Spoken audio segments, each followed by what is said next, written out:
Was that Facebook? Yeah, it's on Facebook. Okay.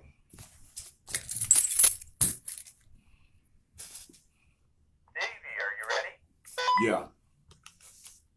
Yeah, push the side button. I can hear you. Yeah, can you hear me? I can hear you with the microphone. Oh, he can hear you with the microphone. Okay, we're good. Okay.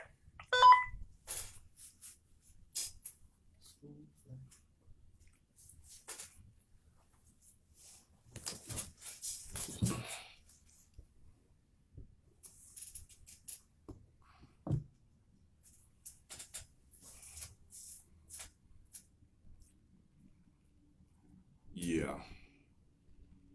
So it's going to give us a countdown. Anybody out there that's watching on my Facebook, there's a green screen behind me. Me and my boy Angel are getting ready to start our new show here at the Boss Up Network. And I know you guys see the green stuff behind us. That's because they're going to be putting in our backdrop on the green screen. So when you guys see this officially, it won't look like what it looks like right now. It won't look like we're hanging out around the green It don't look like we're just sitting around in the green leprechaun type room or something like that. You know, it's gonna be the real deal. Now, you know, the Stevie Ray Experience is starting a new chapter. A new chapter. And we're very excited about it. We got some things coming up. We're with a bigger and better company that's going to take us to another horizon. At least that's the game plan. And like I said, we're very excited about it. So we can't wait to, this is our first show in the new studio. And Jimmy Perez, what's up, Jimmy? Good morning to you. Good morning. So, oh yeah, it's not even noon yet. No, man, we should have been almost finished. Yeah, man. You know, that's I apologize for the delay. Got some interns in here. Yeah, he's but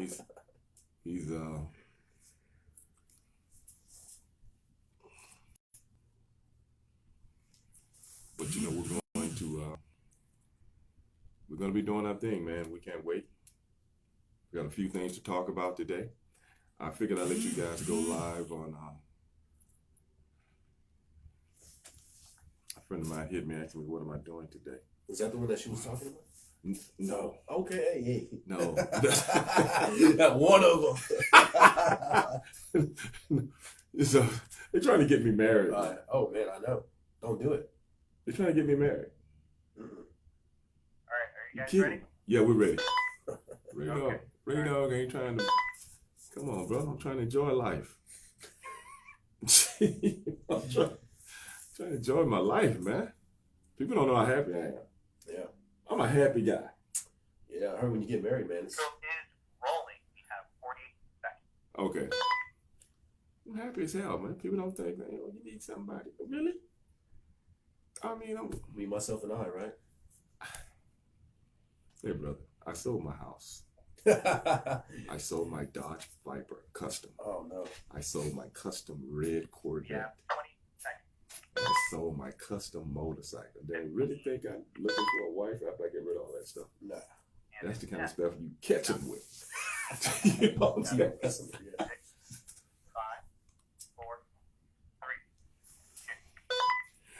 2. Hello, everybody out there. This is your boy Stevie Ray, and today we are going to experience the Stevie Ray Experience. This is our new show coming from the Boss Up Houston Network, along with my main man, Mr. Angel Corona. We know him better as Mr. Latin Heat, and we're in our new studio, and we're going to be laying it down like nobody lays down an experience like this. Angel, what is going on? We haven't been on the air. What? Yo, Stevie, I missed you, man. I mean, I missed you too. It's been a good, month maybe? Maybe. Month and a half? Maybe. But this is the Stevie Ray experience. Right. You know, a lot of people, they experience roller coasters. They Yeah. experience, Yeah. thrill rides or Yeah, scary roller movies. derby. Guess what? You're in for a treat. The Stevie Ray experience is nothing but entertaining. That's right, brother. And we chop it up like no one else chops it up, Stevie. We chop it up like nobody else chops it up. But this is the game plan, man. We're in a new studio. Yeah, feels good. Smells good. Looks good. And you know, your boy has been brought in to develop content. It's about time. It's about time, Stevie Ray. I think someone actually appreciates what I do. Finally. You know, when it comes to content, I mean, you're like the godfather. I appreciate that. I You're appreciate Mr. that. Content. You know, you have a lot of nicknames, Stevie Ray. Yes, I do. WWE Hall of Famer. That's true. Mr. Cash and Checks, breaking necks. Yes. Right? Mr. Big Dog. Yes. You know, some call you the love Doctor. The love doctor, right? Well, you know what? The services as the love doctor, I kind of brought out of retirement in the last couple of weeks. Really? Ooh. You got something working in the works, Stevie Ray? You know what I've been doing? I've been helping people with their love life. As you should. That's what I've been doing, man. You know, I don't like to see people sad. I mean, it's been a tough couple of years, you know, with the pandemic and whatnot. So Yeah, that's true. if you can spread some love and you know, Yeah. bring people together, then, I mean, the more power to you, Stevie Ray. Hey, man, the Stevie experience. Let me let you guys in on what we do here at the Stevie Ray experience. What Angel and I do, we talk about sports in general, but we talk about sports in the way we talk about sports. You're not going to get some of that same old drab stuff that you see people doing on television or on the radio. It's enough of that going around. But mainly, we stick to combat sports. We stick to boxing. We stick to MMA. We stick to pro wrestling. But then we do football, we do baseball, we do basketball in our way. Now, today, it's only Angel and I. But usually, we have a third wheel with us. Her name is Raquel. Raquel is ill. She's not going to be here today on our first show, but we're sending our love out to her to get better because she's having a few ailments right now. But once she gets better, she will be back on the show.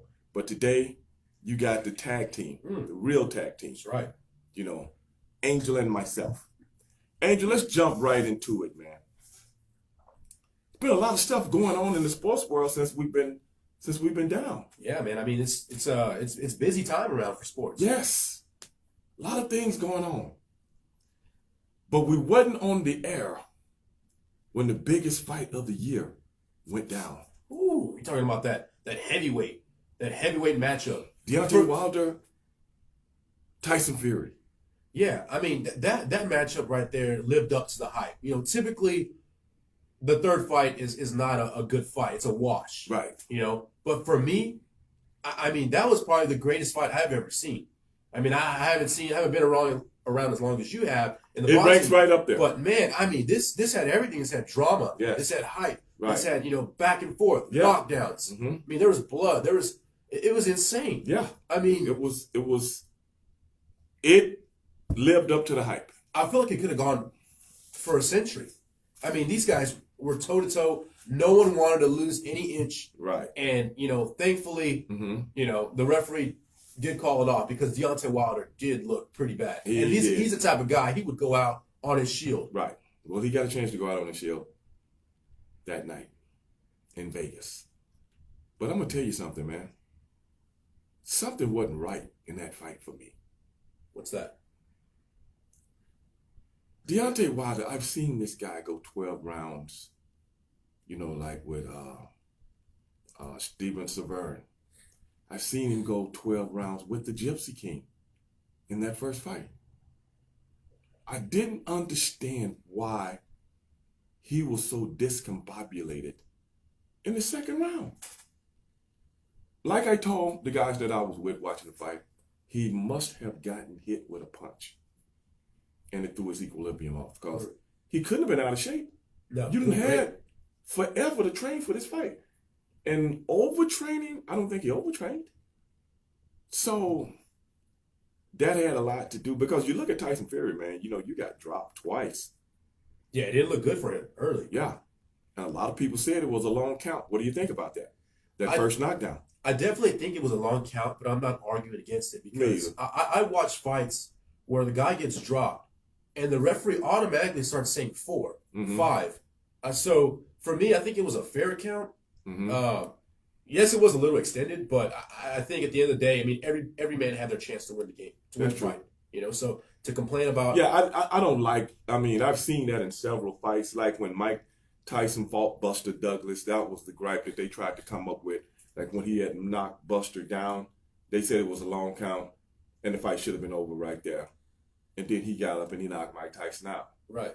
That you could have counted to 153. Wouldn't Well, have made a difference. My thing is, I'd rather have a long count than a fast count True. because if it's a fast count, you wonder what if. Right. If it's a long count, okay, let them fight again. Mm-hmm. You know, there's always a next round. Mm-hmm. But at the end of the day, who was that? Jimmy just said, let's meet up at the Turkey Leg Hut next month. Hey, man, all depends on what I'm doing next month, man. We might be able to meet you over there, I Jimmy. don't know, that's a long line. Hey, I appreciate the, hey, man, I got a hookup, bro. Oh, yeah? Well, let's go. You know, wait a minute, bro. You got to realize We go through the back door, the VIP entrance. you got to realize who you talking to, man. Come on, bro. Hey, man, some of us regular You know- patrons you have to know- wait that long line, man. But you know, Ray Dog can't be sitting out here like straight up jabroniism. At the bus stop. I do, yeah, man. I can't sit up out there with jabroniism attached to me and everybody looking at me like, hey, I know that guy right there as he stands in the line for an hour 30 and a half. minutes. You know what I'm saying? I'm not 30 minutes. Oh, dog. One day, me and a buddy of mine was riding our motorcycles, and we went to the Jamaica place right next to it. Yeah, yeah. And we were sitting on the patio eating our food.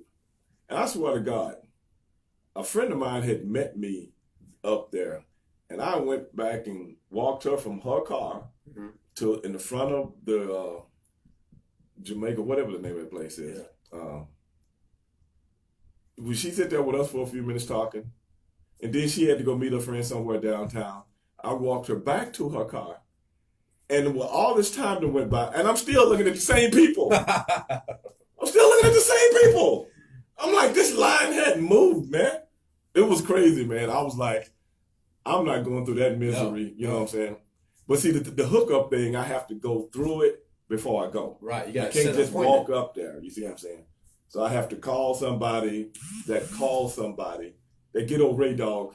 You know what I'm saying? I hear you. Yeah. But yeah, Yeah, we might just do that though, man. But yeah, man. Back to the Tyson Fury and Deontay Wilder fight. Mm-hmm. You know, I feel a lot of people are giving Deontay Wilder credit, and everybody's saying, "Oh, everybody won that night. Both fighters won that night." Mm-hmm. But I think there has to be something said about Tyson Fury. Yes. I mean, a lot of people are giving Deontay Wilder a lot of credit. Yeah. But they don't recognize, you know, Tyson Fury is that guy. I mean, that guy's a dog. I mean, he brought everything. Well, I'm gonna be honest with you though. Tyson Fury came in at 277 pounds. And you remember the fight was postponed a couple of months before because they said he had contracted COVID-19. I actually believe Tyson Fury wasn't in shape and he needed more time to try to get in shape. Because this man been partying a lot ever since that last fight. That's why he didn't want to fight Deontay again. But be that as it may, how do you contract COVID and you don't go into protocol? He's out on the strip renting Ferraris The a top couple of drop. days later. Top drop, yeah. What's with that? I mean, Why didn't anybody say anything about that? You supposed to have COVID, you out on the strip with the top down. Yeah, he's supposed to be in quarantine, right? Yeah, something. I had a problem with that. Even Bob Arum had a problem with that. Bob Arum even talked about it. So I'm just saying, a lot of things were surrounding that fight. But hey, man, that's the hype of fights. And at the end of the day, in the words of Evander Holyfield, like he told Mike Tyson, does it really make a difference? Because we still got to fight. That's right. At the end of the day, we can talk about this, that, and the other. But when you climb in that ring, I'm on you. You can't run. You can't hide. Neither can I. It's on like neck bone. Somebody gonna get hurt. That's the boxing business, and that's what I like about it. Mm-hmm.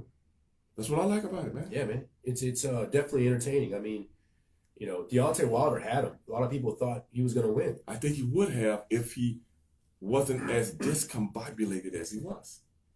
I think he would have finished him. How do you like his new cornerman, his new trainer? I like him. You like him? Yeah, I feel because like they he made him fought fight a different. little bit more disciplined. Right. Yes. Yeah, I And know. they trained a little differently. Mm-hmm. So where do you think Deontay Wilder goes from here? Because everybody knows where Fury's going to go. He's going to probably fight the winner of Usyk and Joshua. Joshua, yeah. You know what I think? Deontay Wilder probably should fight Andy Ruiz. Mm. And both of them are a stepping stone for the other guy. Yeah, and they To both get back in the picture. I definitely think he needs to find a name, and Andy Ruiz Jr. is a name. Right. You know, instead of fighting some guy, who's a milkman on part time. Now, if he loses to Andy's sitting in a good spot to take on whoever wins. Right. If Joshua gets his title back, which I'm not sure Joshua's going to get the title back. I'm serious. Right. Did you see, since we're talking about past fights, did you see Joshua against Usyk?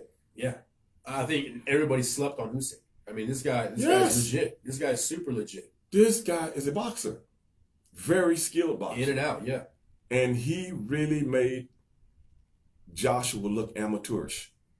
Really made him look amateurish. Yeah. And then Joshua makes the mistake of not fighting like a big man and tried to box with a boxer.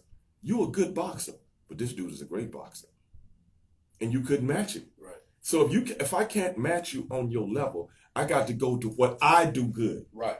And what I do good is impose my will upon the smaller guy. Mm-hmm. And you didn't do that. You start getting down to his height, trying to go with him.